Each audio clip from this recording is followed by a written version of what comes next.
नमस्कार। आप सभी का एक बार फिर से स्वागत है।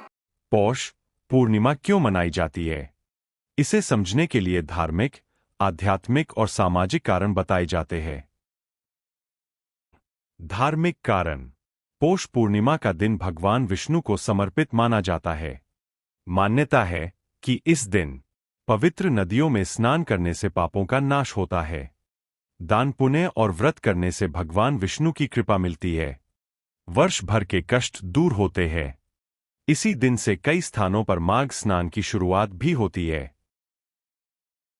शास्त्रीय मान्यता।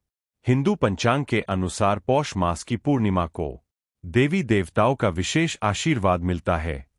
इस दिन किया गया दान कई गुना फल देता है। इसलिए लोग अन्न, वस्त्र, कंबल और धन का दान करते हैं। मौसम और मानव सेवा। पौष माह में अत्यधिक ठंड होती है। इसलिए गरीबों और जरूरतमंदों को कंबल, कपड़े और भोजन देने की परंपरा बनी। यह पर्व करुणा और सेवा भाव सिखाता है। सामाजिक और सांस्कृतिक कारण। फसल के बाद का समय होता है। लोग भगवान को धन्यवाद देते हैं। परिवार और समाज में सद्भाव बढ़ाने का अवसर मिलता है।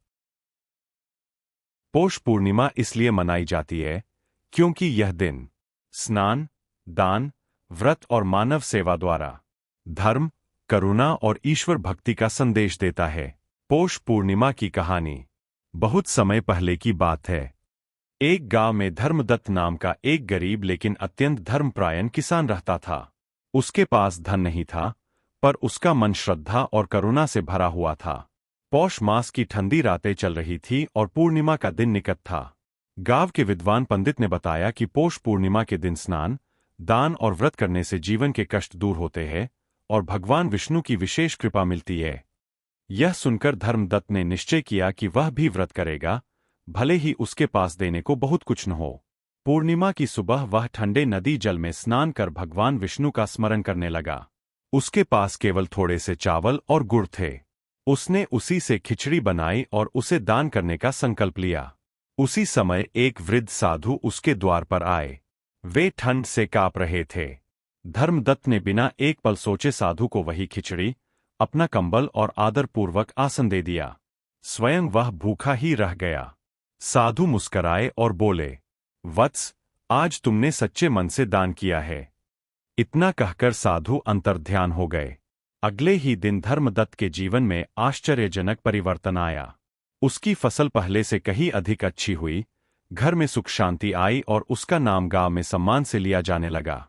तब उसे समझ आया कि वह साधु स्वयं भगवान विष्णु थे, जो पौष पूर्णिमा के दिन अपने भक्तों की परीक्षा लेने आए थे। सीख। पौष पूर्णिमा हमें यह सिखाती है कि सच्चे मन से किया गया छोटा सा दान और व्रत भी बड़े फल देता है। श्रद्धा, सेवा और करुणा ही इस पर्व का असली अर्थ है। नमो भगवते वासुदेवाय नमः।